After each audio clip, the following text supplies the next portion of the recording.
Hello and welcome to the Sharp 600, brought to you by Covers.com and presented by Bet365. I'm Jason Logan, your host for the next 600 seconds or more. We got a lot to talk about. It might go a little bit longer, but we're going to get you ready for Championship Sunday. We got the big AFC, NFC title games to talk about. Order of operations here today. Joe Osborne, who was red hot last week, he's going to come back in. He and me are going to talk about AFC, NFC championship games. We're going to give our best bets. We're also going to give maybe a live flyer, a juicy long shot for each of those two title games. We have our boosted same game parlay for the Sharp 600 at Bet365. We're going to talk about the Team 600 teaser bet. We're also going to close out things as we do each week with Aron Wattleworth, trading manager at Bet365. He's going to answer all the action questions, the betting trend questions around the two title games in our 2-minute drill. Before we start the clock on the episode, we ask that if you like what you hear on the podcast, what you're watching on YouTube, we ask that you go and leave a rating and review. We appreciate that feedback. Anyone that has gone in and left a rating or review, thank you so much. It means the world to us. It allows us to expand our reach and talk to more sports bettors. All right, so we only got 3 football games left. 2 go this weekend. Let's dive into Championship Sunday.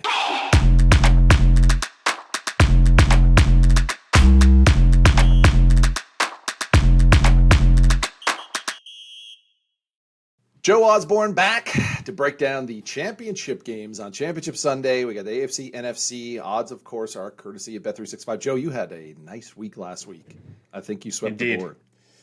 I think I went 3-1. I took the 49ers to cover. Yeah. That's what I was. Which I'll take any week. Yeah, absolutely.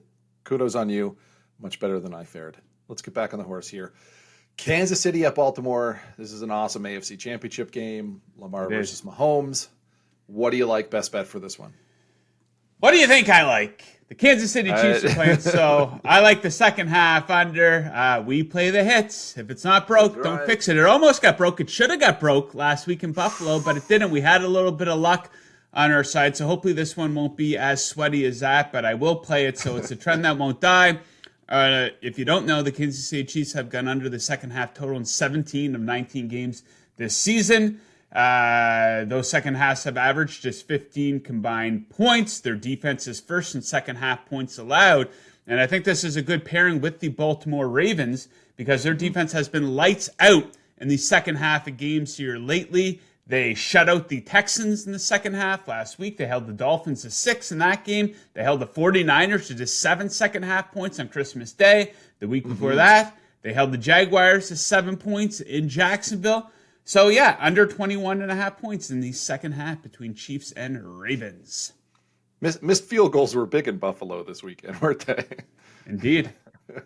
I'm going to go with Lamar Jackson over 1.5 passing touchdowns. It's plus 145 at Bet365. There's a bet that I made in the Houston game, and he was around even money against Houston. The over is just priced too high for me to ignore. And Lamar has been on this tear in the last 5 games, 13 touchdowns, last 5 games. Like I said, he had 2 over Houston in the divisional round. And we talk about the Ravens stepping up to the level of competition and playing their best when they play the best. And if we look at those games against the 7 games against playoff qualifiers, Lamar was lights out in those games. He averaged 250 passing yards, completed 71% of his throws, and he had 17 total touchdowns in those big games against top-tier teams. That's 2.4 touchdowns per game. Another thing that's helping him here, and I don't think it's being factored in enough, is the return of tight end Mark Andrews. Andrews practiced all last week. He was a full participant. He sat out the divisional round as they were targeting the AFC Championship game here. This is a guy who had 8 touchdowns before he went down with that ankle injury in Week 11. He has led this team in touchdown catches the previous 2 seasons. He's Lamar's favorite target. He is a live red zone threat. I think it ups that as well, too. And we see Lamar projections all sitting at 1.5 to like 1.6. My number came out. I said Lamar 1.75 touchdowns in this game, passing touchdowns, which is more than enough to convince me to take this at plus 145. So what we wanted to do is we wanted to give a live long shot if someone's looking for a little spicy action on this on these 2 games. So which live long shot do you like in the AFC title game? I like Lamar to rush for 100 or more yards. That is going off at plus 400 over at Bet365. So pretty simple breakdown. Lamar has played in 5 playoff games. He's rushed for 100 or more in 3 of those 5 games, including last week versus Baltimore. You know, it's playoff time. A lot of the times during the regular season, They might not want to take as much risk, but the foot is on the gas, so you can't worry about your health so much here, right? And here's the thing. Kansas City is great against the pass, so I think there's going to be certain situations where taking off will be a better option than trying to throw. So if lanes are available, expect him to take off and run it double-digit times in this game. Kansas City is a team that blitzes at a very high percentage, so I could see him being chased out of that pocket and running for 100 or more, plus 400 odds. Yeah, his run rating is off the charts when he's blitzed. It's nuts. I'm going to go to Kansas City. I'm going to go to the other tight end, not Taylor Swift's boyfriend. I'm going to take the other tight end. I'm going to go Noah Gray, 25-plus receiving yards. This one out there, plus 320. So his over-under prop, general receiving yard prop, is at 9.5. Some projections sit there around 15 yards for Gray, the other tight end. And Kelsey, definitely going to be the focus here, especially after the breakout game against the Bills last week. He's going to be the focus of this Ravens defense. And what do the Ravens do really, really well? They take away first looks. They force the QB to go through progressions. I think there's going to be opportunity for Noah Gray to find some space as well. Gray had 3 targets for 3 catches, 16 yards against the Bills last week. He's gone for 25 yards or more in 7 games this season. In Baltimore, they tend to mix up their coverage, but they do run a lot of cover one, a lot of man coverage. And when we look at Noah Gray in man coverage, he averages almost 17 yards per catch against man. So I like him to go 25-plus receiving yards, plus 320. Kind of a sneaky bet here. We're not done with Kansas City and Baltimore as well. We do have our Sharp 600 boosted same-game parlay for Kansas City at Baltimore at Bet365. So we're taking Jackson plus 2.5 touchdown passes. We're going to take Patrick Mahomes 2+ touchdown passes, and then we're going to take Ravens money line. That comes out to plus 525. Bet365 is going to boost that bad boy up to plus 600. You can find that over at Bet365. Yeah, odds subject to change before kickoff, but it's Lamar 2 touchdowns or more, Patrick Mahomes 2 touchdowns or more, and Ravens to win outright. Boosted to plus 600 at Bet365. Timeout on the play. At Bet365, they don't do ordinary, and that's why you get more boosts with them than anyone else. Every day they power up the odds on hundreds of bets to give you a chance to win more. They boost specific markets, your winnings, and even parlays. And they don't stop there. You want to keep an eye out for the biggest and best odds with their incredible Super Boost. You want to check out the boost and see why it's never ordinary at Bet365. 21 plus or 18 plus in Kentucky. Gambling problem? Call 1-800-GAMBLER or 1-800-BETS-OFF in Iowa. Terms and conditions apply. All right, back to championships Sunday. We got Detroit at San Francisco, the NFC, the later game. Joe, give us the best bet for this one. Ho, ho, ho, ho. Give me the dog. In other words, give me the Lions here, plus 7. So let's start with a couple of trends, and we'll kind of take a look at the game situation. All right. The trends, the Lions do play up to the competition. Under Dan Campbell, they are 17-4 against the spread as an underdog of 4 or more points. And then check out the Lions when they go on the road here. They're 8-2 against spread in their last 10 games on the road. And you might take a look at the schedule and say, well, a lot of those games came in domes, Joe. Well, they've won some pretty high-pressure games on the road, outdoors in Kansas City in the season opener, and go back to last season, week 18 in Green Bay in that cold weather. So they can show up and perform on the road as well. And then meanwhile, check out the 49ers at home. They have not been good on their home field. 0-6 against the spread in the last 6 games at home. They didn't have a lead in that game last week versus the Packers until there was 1:07 left on the clock in the fourth quarter. They also got smacked on Christmas Day versus the Ravens. We saw the Cincinnati Bengals come into San Francisco and pick up a win there as well. And now let's check out the game situation. It's going to be on Brock Purdy to beat them in this game. Why is that? Is because Detroit is really good against the run. They are 3rd in yards allowed per rush attempt. And I'm not going to get on here and be one of these guys that kills Brock Purdy, but we got to be fair. He was a little shaky in that game last week against the Packers, going up against a Lions team that's tremendous at generating pressure during the regular season. They were number 1 in quarterback pressure percentage. And speaking of being shaky, how about Kyle Shanahan? This is a guy that shrinks in the playoffs. We've seen it before. We saw it last week. So I don't know if Detroit can win outright, but I'll take them to give them a game and cover that spread plus 7. I know you love your trends. I got a little other trend here, and I'm on the fence about this one, but closing favorites of a touchdown or more in conference championship title games are just 6-12 ATS since 98 and 99. 6 of those underdogs won outright as well, too. So sometimes taking all those points is a good thing. I really want to see a 7.5 to get involved with the Lions on this one. As you know, I have my underdogs coming later in the week, so it's tough when you're down to two teams because these lines are so drum tight.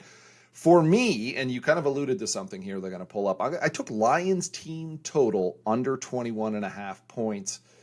Detroit, one, just going up against a very good defense in San Francisco, one that's especially strong against the pass. I don't expect any explosive plays from the Lions in this one, and I think their offense is going to be very run-heavy because we have seen San Francisco susceptible to the ground game. I think they kind of want to just play a little time of possession if they can continue getting good yards, and that means a lot of short yardage, a lot of clock ticking, always works for the under. But the big thing pushing me towards the team total under, and you alluded to this with all the dome talk, this is the Lions' first outdoor game in 50 days. It's just their second outdoor game since October 22nd. And Detroit has played 5 open-air games in stadiums without a roof, without a dome, things like that. They averaged less than 18 points on offense in those games. In all of their other games where they played either with a roof indoors, averaged close to 31 points per game. So a significant drop-off.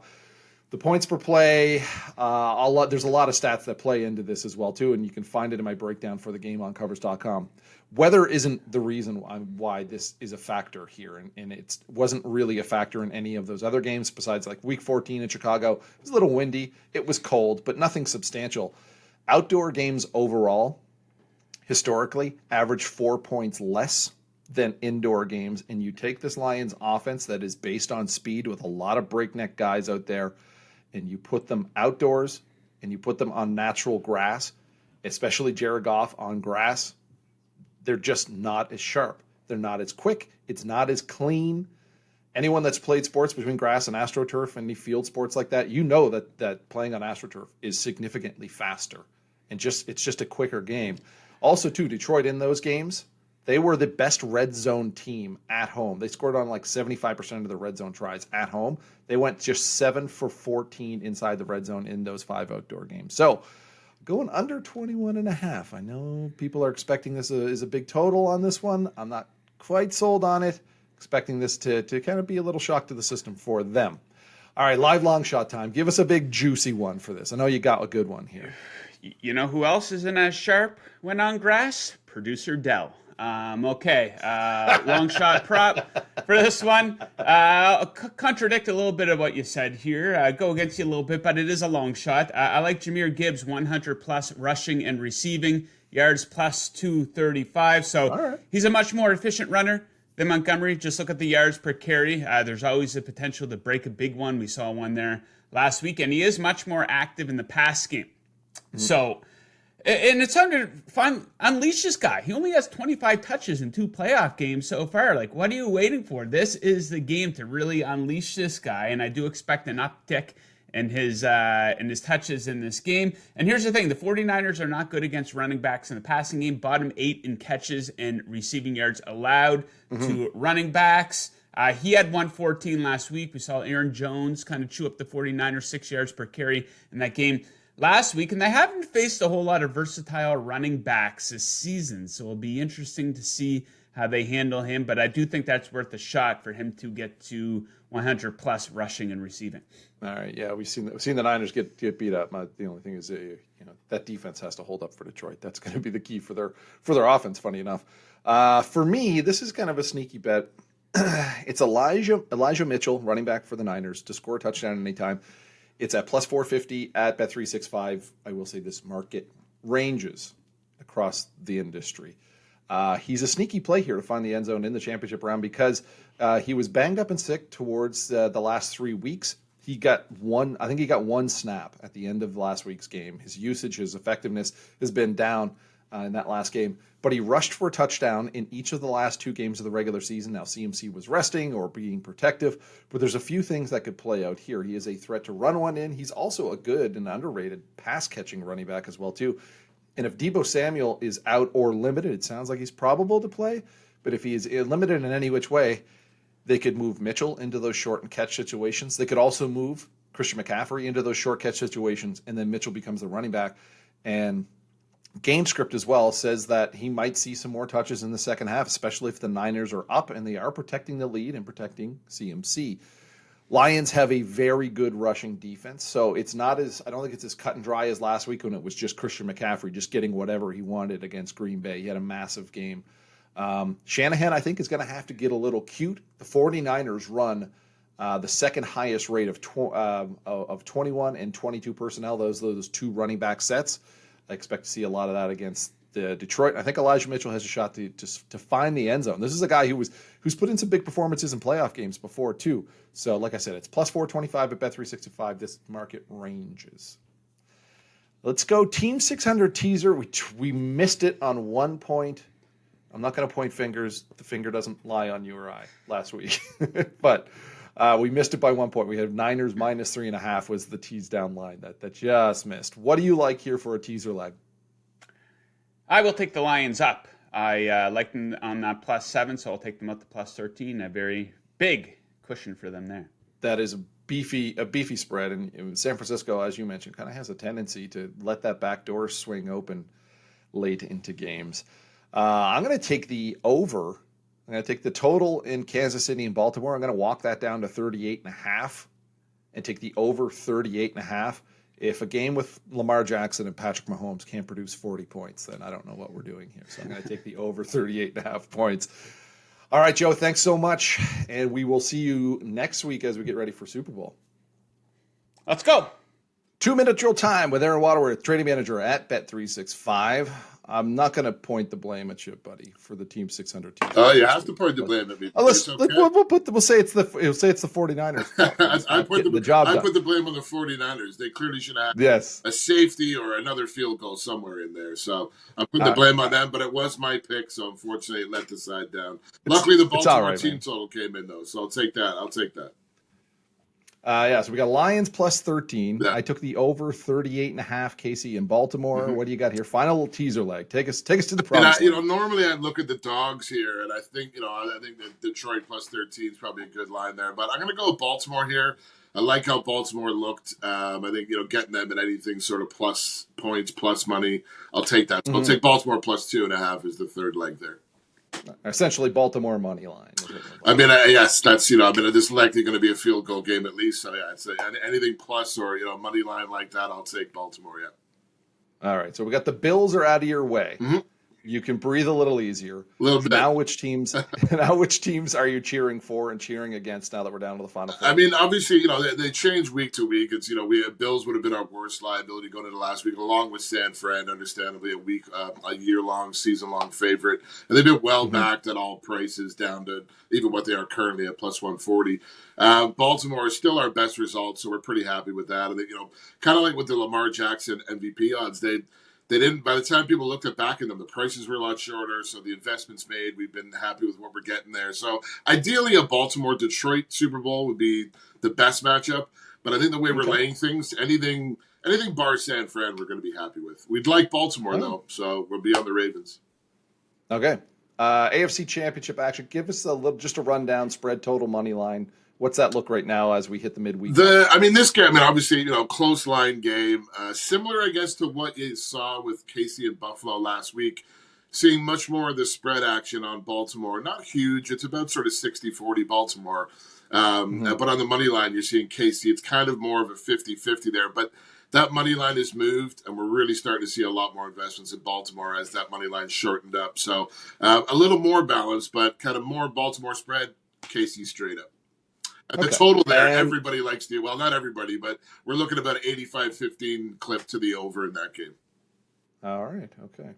And we'll look at the prop markets for this game too. We're gonna just absolutely obliterate any 2-minute time on this one today. I love it. But we'll look at the props here. Where's the money going? Where's the most movement? Any significant action that you're seeing? It's hard to these games where everybody was forecasting handicaps on these and numbers for a while coming into it. I think some of I'm looking at what we got. Baltimore team total is one that's gone up, lower mark this week, kind of 23.5 is the number there, given the lower overall total. But that was a 23.5 pick'em. That's now over -45. Lamar Jackson's rush yards and Pacheco's rush yards both have gone up from 59.5 to 65.5. Total TDs now 4.5 over -70 from an early -45.50. So not huge moves, but some of the core prop markets that people look at a lot as the action's coming in get a little bit pricier as the week goes along.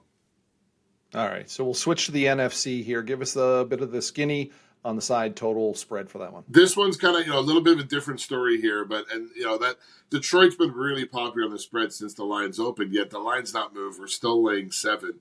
That juice on the line has actually gone a little bit to San Fran. So where the spread is seeing, kind of a little more balanced action.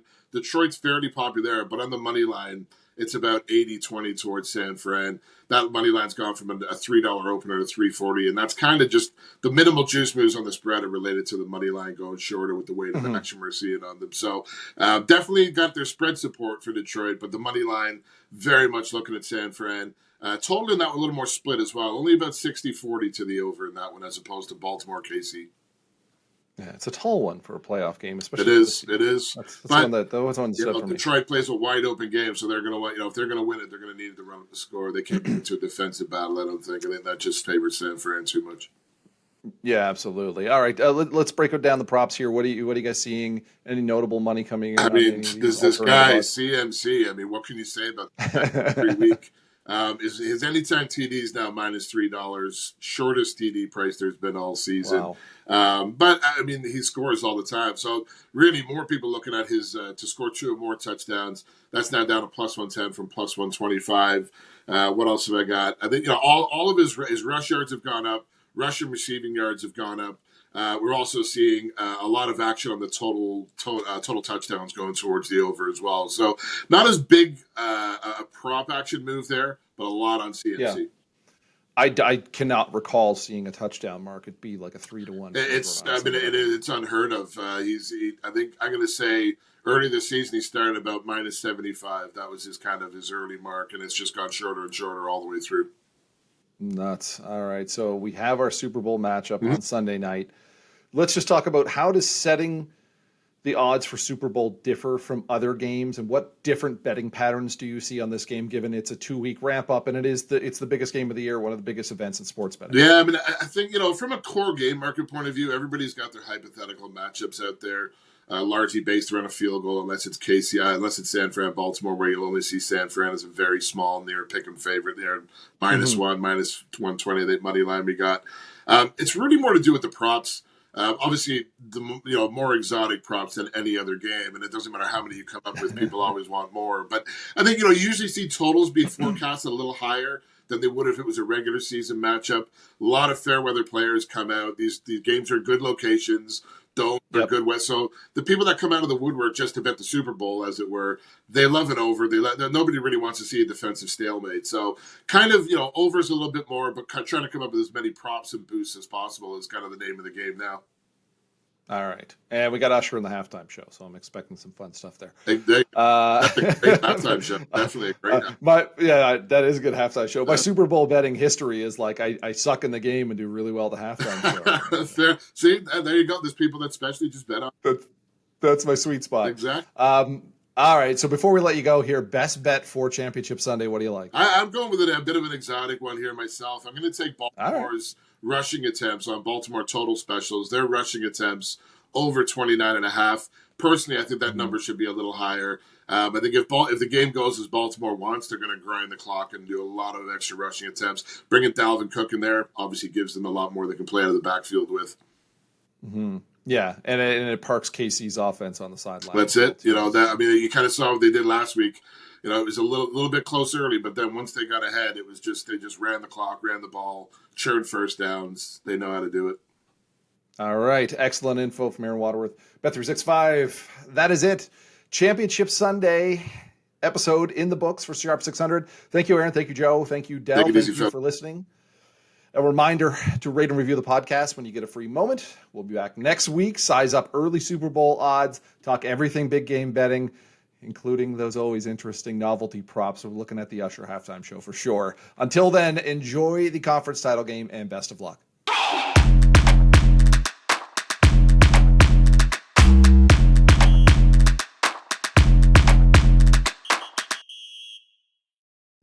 At Bet365, they don't do ordinary, and that's why you get more boosts with them than anyone else. Every day they power up the odds on hundreds of bets to give you a chance to win more. They boost specific markets, your winnings, and even parlays. And they don't stop there. You want to keep an eye out for the biggest and best odds with their incredible Super Boost. You want to check out the boost and see why it's never ordinary at Bet365. 21 plus or 18 plus in Kentucky. Gambling problem? Call 1-800-GAMBLER or 1-800-BETS-OFF in Iowa. Terms and conditions apply.